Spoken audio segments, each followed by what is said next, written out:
नमस्कार मित्रांनो, प्रेमाची गोष्ट या मालिकेच्या आजच्या एपिसोडमध्ये आज आपण पाहणार आहोत. मुक्ता, सागर, सई हे तिघेही नाश्ता करण्यासाठी बसलेले असतात. तर नीता सईच्या कॉर्नफ्लेक्समध्ये साखर घालू लागते. तर सई म्हणते, मला कॉर्नफ्लेक्समध्ये साखर नकोय. तर लगेच मुक्ता देखील सईला म्हणते, जाऊ दे मग तू तसंच खा. तर मुक्ता तिकडनं उठून किचनमध्ये जाते. तर मुक्ता सई आणि सागरकडे पाहत असताना मुक्ताला असं समजतं की त्यांच्या दोघांच्या खाण्याच्या स्टाईल सारख्याच आहेत. सईला सुद्धा दूध गारच लागतं आणि सागर सुद्धा दुधामध्ये साखर घेत नाही. तर नीता लगेच मुक्ताला म्हणते, वहिनी तुम्ही एक पाहिलं का, सई एकदम सेम टू सेम दादूस सारखीच आहे ना. तर मुक्ता म्हणते, हो ग, मी तेच बघतीये. या दोघांच्या किती गोष्टी किती सवयी सारख्या आहेत. मी आत्ताच आली या घरात, हे सगळं मलाही दिसतंय, पण या बावळट कडूकुईला का नाही दिसत आहे? का असं वागतोय हा? हे सगळं क्लिअरली कळतंय की सई त्याचीच मुलगी आहे. किती त्याच्यासारखी आहे ती. तिच्या सगळ्या हालचाली त्याच्याच सारख्या आहेत. तर सागर त्याचा नाश्ता संपून किचनमध्ये येतो आणि मुक्ताला म्हणतो, असंच जर वेड्यासारखी बडबड करत राहिलात ना, तर तुम्हाला घरात नाही तर वेड्याच्या हॉस्पिटलमध्ये राहावं लागेल. मुक्ता लगेच सागरच्या या बोलण्यावरती उत्तर देत म्हणते, आय एम शुअर की मी तुमच्या बाजूच्याच बेडवरती असेल, कारण ना तुम्ही माझ्या आधी पोहोचाल. त्यानंतर इकडे दुसरीकडे मिहिका आणि मिहीर पुरुषोत्तमकडे कॅरम खेळण्याची परमिशन मागायला आलेले असतात. तर माधवी कॅरम म्हटल्यानंतर खूप खुश होते. तर पुरुषोत्तम माधवीला म्हणतो, हो ग, कॅरम म्हटल्यानंतर तू खुश होणारच. तर मिहीर आणि मिहिका हे दोघेही लगेच विचारतात, म्हणजे काय? पुरुषोत्तम त्यांना सांगू लागतो, मिहिका ही तुझी मावशी आहे ना, ती कॉलेजमध्ये कॅरमची चॅम्पियन होती. तर लगेच मिहीर आणि मिहिका दोघेही हसायला लागतात. माधवी सांगू लागते, कॉलेजमध्ये असताना कॅरम खेळण्याच्या कॉम्पिटिशन असायच्या. तुम्हाला माहिती आहे का, हा माझ्याकडे कॅरम खेळण्यासाठी आला होता. पुरुषोत्तम म्हणतो, अगं सेटिंग होतं तसं. मी तुझ्यापाशी कॅरम खेळायला बसलो आणि हिला समजलं की हा कॅरम मध्ये ढ आहे. माधवी देखील म्हणते की 32 सेकंदामध्ये गेम संपला असता, पण मीही आपली खेळतच राहिले. चान्स देवा म्हटलं जिंकायचा. तर लगेच पुरुषोत्तम हसत म्हणतो, बघ तू 32 वर्ष आता चान्स देते मला ती शिकण्याचा. मिहिका म्हणते, म्हणजे कॅरममुळे तुमची लव्ह स्टोरी स्टार्ट झाली होती? तर मिहीर म्हणतो, म्हणजे काही येत नसताना देखील क्वीन आणि कवर दोन्ही काढता येतं तर. तर लगेच पुरुषोत्तम आणि माधवी त्यांच्याकडे पाहतात. तर मिहीर म्हणतो, परवा सुट्टी आहे, परवा ठेवायची का कॉम्पिटिशन? तर लगेच माधवी पुरुषोत्तम दोघेही होकार देतात. मिहिका मिहीरला म्हणते, मला पोस्टर बनवण्यामध्ये मदत कर ना. तर लगेच मिहीर आणि मिहिका दोघीही कॅरमच्या स्पर्धेचं पोस्टर बनवण्यासाठी जातात. त्यानंतर इकडे दुसरीकडे मुक्ता बापूंना फिल्टर कॉफी आणून देते. तर बापू विचारतात की हे काय? तर मुक्ता सांगते, आज मी चहाऐवजी फिल्टर कॉफी केली आहे, पिऊन बघा ती कशी झालीये. बापू कॉफी पिऊन मुक्ताला सांगतात की एकदम मस्त झाली, अगदी तुझ्या आईसारखी. म्हणजे जेव्हा मी लग्नाची बोलणी करण्यासाठी तुमच्या घरी यायचो ना, तेव्हा मी अनेकदा अशीच कॉफी प्यायलोय, अगदी कार्बन कॉफी. तर बापूंचं हे बोलणं ऐकल्यानंतर मुक्ताला देखील खूप आनंद होतो. मुक्ता त्यांना म्हणते, म्हणजे मी आईसारखं स्वयंपाक करू शकते ना? बापू म्हणतात, सेम तुझ्या आईच्या हातची चव आहे. तर मुक्ता बापूंना म्हणते, मी सकाळी सई आणि सागरला ब्रेकफास्ट देत होते ना, तेव्हा मी नोटीस केलं की त्यांच्या दोघांच्याही कित्येक सवयी सारख्या आहेत. तेवढ्यात तिकडं इंद्रा आलेली असते आणि इंद्रा मुक्ता व बापूचं बोलणं ऐकत असते. तर बापू देखील म्हणतात, हो ग सुनबाई, सागर अगदी सई सारखाच आहे, पण मात्र मुक्ता हळू आवाजात बोलते. पण हे सागरला कळायला हवं ना, म्हणजे त्यांना जर असं कुणी सांगितलं ना की सई तुमच्याच सारखी आहे, तर त्यांना विश्वासच नाही बसणार. तर बापू म्हणतात, अगं सागरचं डोकं ठिकाण्यावर असेल तर त्याला दिसेल ना. इंद्रा मात्र मुक्ता व बापूंचं बोलणं ऐकताच खूपच चिडलेली असते. ती सावनी जेव्हापासून त्याला सोडून गेली ना, तेव्हापासून त्याच्या डोक्यात एकच विचार असतो की त्या हर्षवर्धनपेक्षा मोठा माणूस व्हायचं. सोन्यासारखी पोर हाय, हिऱ्यासारखी बायको आहे, पण त्याला तर दगडाच्या खाणीतच डोकं फोडायचंय. जाऊ दे, पण तू हा विषय कुठनं काढलास? बापूंचं हे बोलणं ऐकताच मुक्ता स्वतःशीच विचार करते, मी जर आता बापूंना सांगितलं की सागरला असं वाटतंय की सई हर्षवर्धनची मुलगी आहे, तर ते खूपच चिडतील. नाही, आत्ता नको सांगायला. मुक्ता म्हणते, अहो म्हणजे मला काय म्हणायचंय, ते दोघं इतके सिमिलर आहेत ना, की मोठं झाल्यानंतर सई सुद्धा सागर सारखीच चिडायला लागली तर. मुक्ता म्हणते, बरं बापू येते मी, मला क्लिनिकला जायचंय, उगाच उशीर होईल. तर मुक्ता तिकडनं निघून जाते. इकडे इंद्र स्वतःशीच म्हणते, या पोरीने ना पुरं त्यांना त्यांच्या जाळ्यात अडकवलंय. सारखी माझ्या सागरविषयी काहीतरी चुगल्या करत असते त्यांच्या कानात. इंद्रा काहीतरी करायला पाहिजे. त्यानंतर इकडे मुक्ता रूम मध्ये येते. तर रूम मध्ये सागरने बराच पसारा करून ठेवलेला असतो. तर मुक्ता पसारा पाहता म्हणते, केवढा पसारा करून ठेवला इथे. तर लगेच सागर मुक्ताला म्हणतो, एवढाच जर पसारा असेल तर तुमच्या घरी जा, समोरच आहे ना.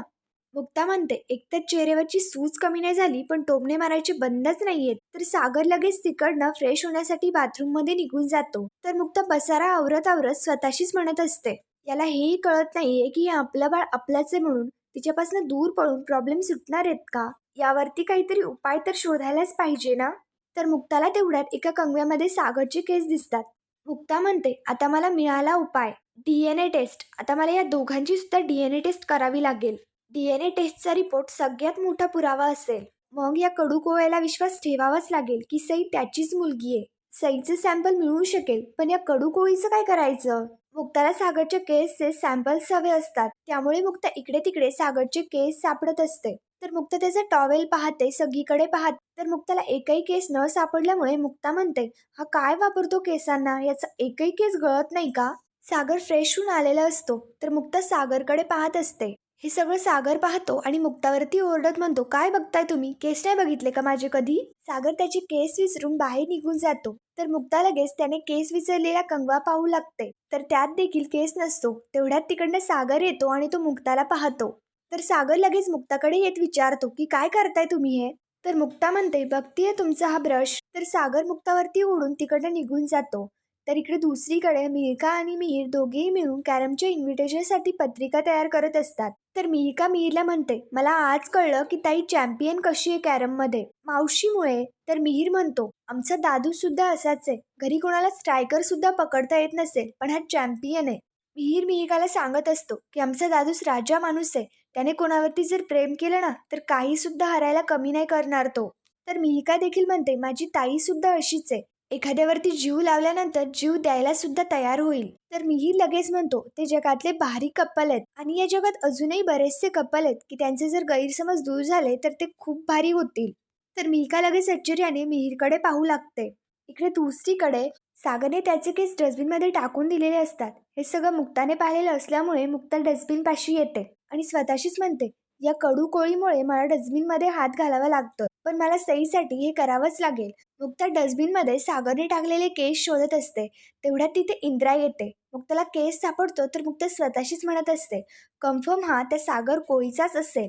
लगेच इंद्रा मुक्ताकडे येत विचारते की काय करतेस. मुक्ता सांगते की कानातला जो स्क्रू हरवलाय. पण मात्र इंद्रा लगेच बोलते, आत्ता तू घातलेल्या कानातल्याचा हरवलाय का ग, कानातले ते गोल आहेत, एडी समजती का मला. मुक्ताला नेमकं इंद्राला काय सांगावं काहीच समजत नसतं. हा भोळेपणाचा आव आणून तू मला उल्लू नाही बनवू शकत, दाखव मला तुझ्या हातात काय. तर इंद्रा लगेच मुक्ताच्या हातात काय आहे हे पाहू लागते. तर इंद्राला लगेच केस दिसतो. तू काय या केसाचं लोणचं घालणार आहेस का. तर इंद्रा लगेच मुक्ताला आश्चर्याने म्हणते, म्हणजे तू काही साडी नेसून माझ्या पोरावरती जादू तर करत नाहीयेस ना. कोणत्या तरी बाबांनी सांगितलं असणार की केस घेऊन ये, माझ्या पोरावरती काय जादू टोणं करतेस की काय.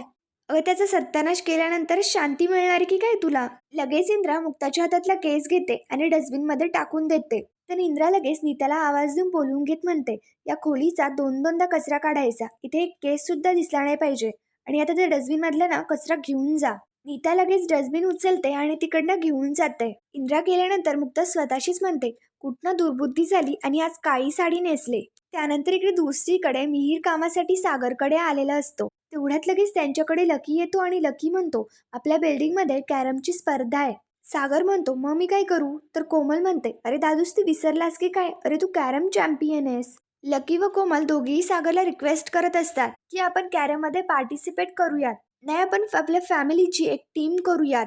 तर सागर लगेच लकीवरती ओढत म्हणतो, फर्स्ट क्लासमध्ये पास होता नाहीये आणि म्हणे कॅरम खेळायचा आहे. रिझल्ट म्हणल्यानंतर लकी तिकडनं निघून जातो. तर सागर कोमलला देखील म्हणतो, सीए व्हायचंय ना, अभ्यास करा, निघा इथनं.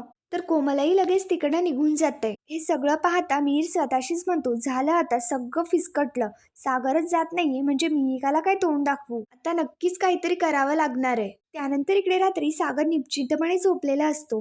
मुक्ताला सागरचा केस हवा असल्यामुळे मुक्ता उठते आणि सागरच्या डोक्यातला केस उपटू लागते. मुक्ता सागरच्या डोक्यातला केस उपटण्यासाठी खूप ट्राय करत असते पण तिला ते काही जमतच नसतं. मुक्ता त्याच्या डोक्याचा केस उपटत असताना तेवढ्याच सागरला जाग येते आणि सागर खूप मोठ्याने ओरडतो. तर सागर विचारतो, तुम्ही इथे काय करताय. तर मुक्ता सांगते, तुमचा दात चेक करत होते, मला काळजी वाटते तुमची. सागर म्हणतो, नका काळजी करू माझी, तुमच्या काळजीमुळे एखाद दिवशी माझा जीव जाईल. सागर चिडतो आणि झोपण्यासाठी दुसरीकडे निघून जातो.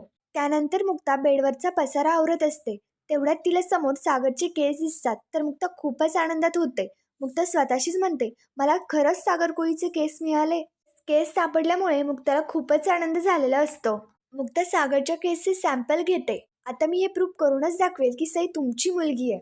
त्यानंतर मुक्ता सागरच्या डॉक्टरकडे DNA टेस्ट करण्यासाठी गेलेला असतो. त्याच डॉक्टरकडे DNA टेस्ट करण्यासाठी मुक्ता देखील जाते. डॉक्टर विचारतात, हे सॅम्पल कुणाचे? तर मुक्ता सांगते की माझे मिस्टर सागर कोळी आणि त्यांची मुलगी सई कोळी. तर लगेच डॉक्टर आश्चर्याने मुक्ताला सांगू लागतात, सागर कोळी, अहो काही दिवसांपूर्वी ते त्यांच्या मुलीचे DNA टेस्ट करण्यासाठी आले होते. त्यांनी सॅम्पल दिला आणि असेच निघून गेले. मुक्ता डॉक्टरांना म्हणते, डॉक्टर यावरनं तुम्हाला समजलंच असणार की किती इमर्जन्सी आहे. त्यामुळे रिपोर्ट तुम्ही माझ्याच हातात द्या. त्यानंतर इकडे मुक्ता घरी येताना माधवीसाठी भाजीपाला घेऊन येते. माधवी म्हणते, या पुरूला मी किती सांगते पण काय इतका आळस आहे काय माहिती. तेवढ्यात तिथे मिहिका येते आणि मुक्ताला विचारते की तू आज येणार आहेस ना? तर मुक्ता विचारते कुठे? मिहिका सांगते कॅरम कॉम्पिटिशनला. त्यानंतर इकडे दुसरीकडे बापू व इंद्राचाही तोच विषय सुरू असतो. बापू सांगतात, मी आत्ता येताना बघितलं ना, संध्याकाळी कॅरमची स्पर्धा आहे. इंद्रा म्हणते, शेवंत मला सांगत होती की प्रत्येक घरातून एक एक माणूस जाणार आहे म्हणून. आणि तुम्हाला माहिती आहे की माझ्या सागरशिवाय दुसरा कोणी आहे का चॅम्पियन? त्यानंतर इकडे मिहिका आणि माधवी दोघीही मुक्ताला स्पर्धेत पार्टिसिपेट करण्यासाठी फोर्स करत असतात. माधवी म्हणत असते, सगळे बक्षीस 101 मध्ये आले पाहिजे. आपण जिंकायचंय आणि तू खेळायचंय. तर मुक्ता म्हणते, पण मी 101 मधनं कशी खेळणार? मी तर 102 मध्ये राहते ना. तर माधवी लगेच चिडत म्हणते, काय ग लगेच झालीस तिकडची? मी आणि वंदू जेव्हा जुन्या गप्पा मारायला बसतो ना, तेव्हा आपलं असं होतं, आपलं तसं होतं असंच बोलतो. माधवी मात्र मुक्ताला म्हणत असते, तू आपल्याकडनं म्हणजे इथनंच खेळायचंयस. माधवीने रिक्वेस्ट केल्यानंतर मुक्ता देखील खेळण्यासाठी तयार होते. त्यानंतर इकडे दुसरीकडे बापू व इंद्रा हे देखील सागरना खेळण्यासाठी फोर्स करत असतात. त्याची देखील समजूत घालत असतात. बापू म्हणतात, अरे सागर, जेव्हा तू लहान होतास तेव्हा किती कॅरम खेळायचास आणि आत्ता काय झालंय तुला? तर इंद्रा लगेच सागरकडे येत म्हणते, सागर ते बाकी काही असू दे पण ते शेजारचे जिंकता कामा नये. सागर मात्र डायरेक्ट सांगून टाकतो की आधीच माझ्या डोक्यामध्ये खूप विचार फिरतायत, त्यामुळे मी नाही खेळणार. तेवढ्यात तिकडनं मुक्ता देखील आलेली असते आणि मुक्ताने सागरचं बोलणं ऐकलेलं असतं. त्यानंतर स्पर्धेची तयारी सुरू होते. मिहिका मिहीरकडे येत विचारते की काय झालं? तर मिहीर सांगतो की हा सागर धिम्म सुद्धा हलत नाहीये. मिहीर म्हणतो, मला वाटलंच नव्हतं की ही सिच्युएशन एवढी चॅलेंजिंग असेल. लगेच मिहिकाच्या डोक्यामध्ये एक आयडिया येते आणि मिहिका म्हणते, चॅलेंज? आपण सागर आणि मुक्तामध्ये चॅलेंज लावलं तर? मिहिका म्हणते, आता बघतच राहा तू. आता तू बघतच राहा. जे काही करायचंय ते माझी ताई करेल. Just wait and watch. तर इकडे मिहिका मुक्ताकडे येते आणि तिला सांगू लागते, अगं मला सांगण्यासाठी खूप लाज वाटते. मला आता जिजू भेटले होते आणि ते म्हणत होते की गोखलेंच्या मुलींना कॅरमचा सी सुद्धा येत नाही. त्यांना फक्त दात उपटता येतात. तर मुक्ता म्हणते, असा म्हणाला तो कडू कोळी. आता मी त्याला दाखवतेस. मला फक्त कॅरमचा सी नाही तर चॅम्पियनचा सी सुद्धा येतो. तर लगेच मुक्ता सागरकडे येते आणि सागरला म्हणू लागते की नेमका प्रॉब्लेम काय यांचा? तुम्हाला असं म्हणायचं आहे का की आमच्या आईवडिलांनी शाळेत आम्हाला नुसतं अभ्यास करायला लावला, एखाद्या पार्टीमध्ये पार्टिसिपेट नाही करू दिलं? नेमकं म्हणणं काय या माणसाचं? तुम्ही या मैदानात, मग दाखवते तुम्हाला. मुक्ता सागरला म्हणत असते, बघा आता तुम्ही गोखल्यांच्या नावाची तुमच्या नाकावरती टिचून ट्रॉफी घेऊन येईन. मुक्ता तिकडे निघून जाते. तर मिहिरही लगेच त्यात थोडंसं ट्विस्ट टाकण्यासाठी बोलतो, शी यार सागर, ही तोंडावरती कचरा करून गेली. तू तिचं ऐकून कसं घेऊ शकतोस? तिलाही दाखवून दे की तूही कॅरम चॅम्पियन्स होतास म्हणून. पण मात्र याचाही काही फायदा होत नाही आणि सागर म्हणतो, जाऊ दे रे, तिला मरू दे, तू फोकस कर कामावरती. मिहीर लगेच अपसेट होतो पण सागर म्हणतो, तोंड पाडून नको बसू, चल आता. आणि मिहीर आणि सागर दोघेही तिकडनं कॅरम स्पर्धेच्या ठिकाणी निघून जातात. त्यानंतर इकडे स्पर्धेच्या ठिकाणी मुक्ता एकावरती एक खूप गेम जिंकत असते. तर मिंद्राची मैत्रीण तिला म्हणते की तुझी मैत्रीण तर कॅरमची चॅम्पियन निघाली, एकावरती एक पाडती लोकांना. बघ, 5 जणांना हरवलं तिने. तेवढ्यात लगेच मिहीर म्हणतो, आहे का कोणी जो आमच्या मुक्तावणीला हरवू शकेल? लगेच तिकडनं सागर येत म्हणतो, मी हरवू शकेल. आणि सागर गेम खेळण्यासाठी रेडी होतो. पुढील भागामध्ये आपण पाहणार आहोत, गेम खेळून झाल्यानंतर मुक्ता सागरकडे येत त्याला DNA टेस्टचे रिपोर्ट दाखवत म्हणते, तुमच्या मनामध्ये असा गैरसमज तरी कसा झाला? तर सागर सांगतो, मला हर्षवर्धन म्हणाला की सई माझी मुलगी नाहीये. पण मुक्ता मात्र सागरकडे DNA टेस्टचे रिपोर्ट देत म्हणते, कॉंग्रॅच्युलेशन मिस्टर सागर कोळी, हे सिद्ध झालंय की सई तुमचीच मुलगी आहे. रिपोर्ट पाहता सागरला देखील खूप आनंद होतो. पुढील भागांचे डेली अपडेट्ससाठी मराठी रंग या चॅनलला लगेच सबस्क्राईब करा. धन्यवाद.